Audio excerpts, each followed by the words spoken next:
దీవించవే సమృద్ధిగా నీ సాక్షిగా జీవించమని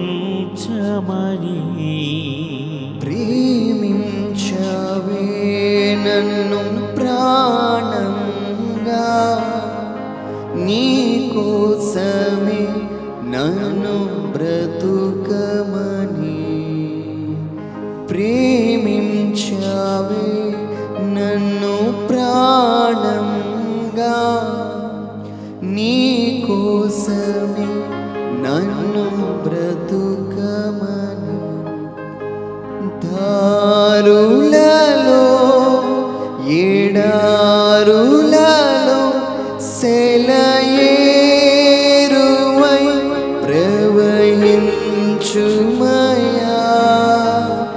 చీకటిలో కారు చీకటిలో అగ్నిస్తంభమై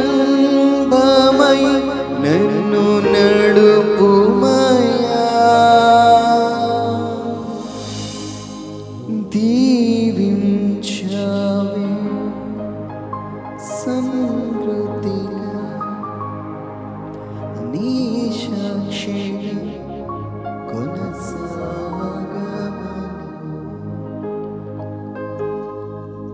దానియేలు 1వ అధ్యాయము 19వ వచనం. రాజు వారితో మాట్లాడగా వారందరిలో దానియేలు, హన్యాన్, మిషాయేల్, అజర్యా వంటి వాడైన వారు కనబడలేదు కనుక వారే రాజు సముఖమున నిలిచిరి. నా ప్రియమైన వారులారా, ఈ సంవత్సరం ప్రారంభిస్తున్న మనము ఒక టార్గెట్ పెట్టుకోవాలి. ఆ టార్గెట్ రీచ్ అవ్వాలి. ఆ టార్గెట్ ఏంటంటే, రాజు సముఖం ముందు ఎంతమంది అయితే యవ్వన బిడ్డలు ఉన్నారో వాళ్ళందరికంట చాలా శ్రేష్టముగా దానియేలు వాళ్ళ 3 స్నేహితులు నిలవబడగలిగారు. వాళ్ళందరికన్నా ఉన్నతమైన స్థితిలో ఉండగలిగారు. So what is the reason? దానికి కారణం ఏంటి? దేవుడు ఎందుకు వారిని దీవించాడు అని ఆలోచిస్తే, చిన్న విషయం, వారు తింటున్న ఆహారమును బట్టి అపవిత్రము కాకూడదని వాళ్ళ నలుగురు తీర్మానించుకొని అపవిత్రం అవ్వకుండా తినే విషయంలో తమకు తాను తగ్గించుకొని రుచికరము అయినవి కాకపోయినా వాటిని తింటూ ముందుకు వెళ్ళారు. అది దేవుడికి ఎందుకో ఇంప్రెస్ అయిపోయారు. దేవుడు చాలా సంతోషపడ్డాడు ఆయన. అందుకే ముందు వచ్చిన వాళ్ళు ఏమని ఉన్నదంటే, దేవుడి వారికి జ్ఞానమును సకల శాస్త్రీయ ప్రావీణ్యమును అనుగ్రహించును. ఒక్కటి గుర్తుపెట్టుకోవాలి, ఇక్కడ మనకున్న టాలెంట్ ఏదైతే ఉందో, నీ బిడ్డలకు ఏ జ్ఞానం అయితే ఉన్నదో అది దేవుడు అనుగ్రహిస్తేనే వచ్చేది అని బైబిల్ వాక్యం సెలవిస్తుంది. కాబట్టి మీకు ఏ విషయంలో దేవుడు తలాంతి ఇచ్చాడో దాని విషయంలో మనము గర్వపడేవారుగా కాకుండా, నేను ఏమై ఉన్నానో అది ఆయన కృప అని మనం తెలుసుకోగలిగితే తప్పనిసరిగా దీవించబడతాం. అయితే దానియేలు వాళ్ళ 3 స్నేహితులు ఒక విషయంలో, ఆహార విషయంలో అపవిత్రం అవ్వకుండా తమను తాను కాపాడుకున్నారు. కాబట్టి దేవుడు వారికి అన్ని విషయాలలో జ్ఞానమును ప్రావీణ్యతను అనుగ్రహించి కలలకు అర్థం చెప్పే ఒక స్పెషల్ గిఫ్ట్ దానియేలుకి ఇచ్చాడు అని బైబిల్లో మనం చూస్తున్నాం. అందుకు దేవుడు వారిని దీవించాడు అపవిత్రం అవ్వకుండా.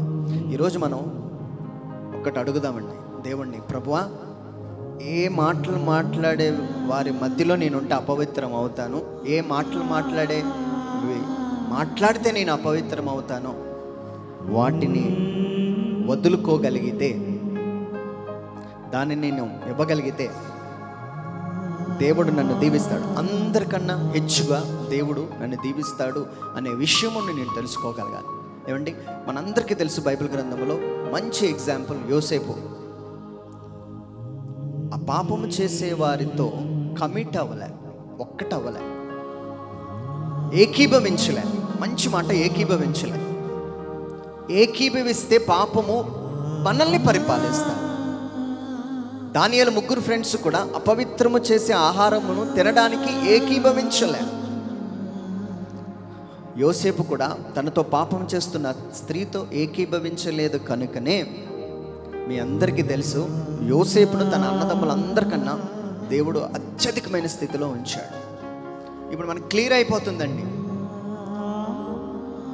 మనం ఎలాగ ఆశీర్వదించబడగలం? అందరిలో చూస్తే నువ్వు నేను హెచ్చుగా ఉండాలి అంటే ఏకీభవించకండి. పాపము చేసేవారితో ఏకీభవించదు. ఆ స్థలంలో నుంచి వెళ్ళిపోండి బయటికి. అప్పుడు మనం నువ్వు చుట్టుపక్కల ఉన్న వారందరికన్నా ఎత్తైన స్థితిలో దేవుడు మనల్ని ఉంచిపోతున్నాడు. కాబట్టి ఈ వాక్యం వింటున్న నీకు, నీ బిడ్డలకి ఒక మాట చెప్పండి. ప్రభువా, ప్లీజ్ నేను ఆ పాపం చేసే వారితో ఏకీభవించకుండా ముందుకు వెళ్ళే సాగే యోగ్యత నాకు ఇవ్వండి దేవా అని నువ్వు ప్రార్థించగలిగితే దేవుడు తప్పనిసరిగా, షూర్గా, I prophesy in the name of the Lord Jesus, మనం వారితో ఏకీభవించద్దండి.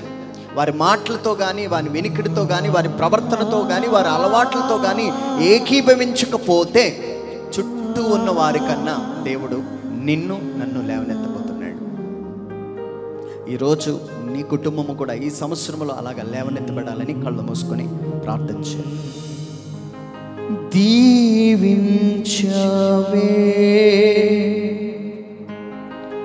సమృద్ధిగా నీ సాక్షిగా కొనసాగమని. దీవించవే సమృద్ధిగా నీ సాక్షిగా నన్ను బ్రతుకమని. మేము కూడా ఈ వాక్యం వింటున్న బిడ్డలందరినీ దీవించాం ప్రభా. వాళ్ళు పనిచేస్తున్న ఆఫీస్లో వారందరికంటే ఈ వాక్యం వింటున్న నీ కుమారుడు హెచ్చుగా రావాలి. వారు చదువుతున్న ఆ ఏరియాలో, ఆ స్కూల్స్లో, కాలేజ్లో మిగతా వారికంటే ఎక్కువ జ్ఞానము ఈ బిడ్డలకు ఇవ్వమని అడుగుతున్నాను ప్రభా. మేము పనిచేస్తున్న మా ఏరియాలో అధిక ప్రావీణ్యత కలిగిన వారిగా, అందరికంటే హెచ్చుగా మమ్మల్ని ఉంచమని, మమ్మల్ని అలాగా దీవించమని ప్రభా. నా తండ్రి, మేము పాపము చేసే వారితో ఏకీభవించకుండా, మమ్మల్ని మేము అపవిత్రపరచుకోకుండా కాపాడగలిగితే మమ్మల్ని మీరు దీవిస్తారన్న విషయం నేను నేర్చుకున్నాం. మమ్మల్ని అలాగా దీవించమని యేసయ్య నామంలో అడిగి పొందుకుంటున్నాము తండ్రి. Amen. God bless you. God bless you all.